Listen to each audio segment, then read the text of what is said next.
સુરત મહાનગરપાલિકાની pre monsoon કામગીરીની pole ખુલવા પામ્યું છે। માત્ર સામાન્ય પડેલા વરસાદમાં સુરત શહેર પાણી થઈ જવા પામ્યું છે અને ઠેર ઠેર પાણી ભરાયું છે।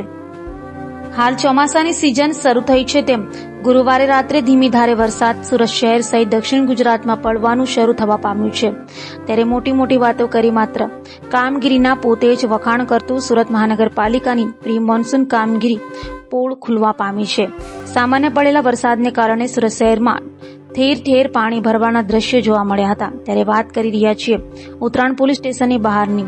ઉત્તરાયણ પોલીસ સ્ટેશનની બહાર વરસાદી પાણી ભરવાને કારણે પોલીસ સ્ટેશનમાં આવતા પોલીસ કર્મચારીઓ તેમજ લોકોને હાલાકી પડવા પામી રહી છે અને અવરજવર કરવું મુશ્કેલ બન્યું છે। સાથે પોલીસ ખાતાએ જપ્ત કરેલા વાહનો પણ પાણીમાં ગરકાવ થઈ ગયા છે। આ ગાડીઓ બગડે તો જવાબદાર કોણ તેવા સવાલો પણ જેની ગાડીઓ છે તે લોકોમાં થવા પામ્યા છે। આ તો માત્ર ઉત્તરાયણની જ વાત કરી છે, પરંતુ સુરતના મોટા ભાગના વિસ્તારમાં પ્રી મોન્સૂન કામગીરીને લોલ મોલ બહાર આવી રહી છે।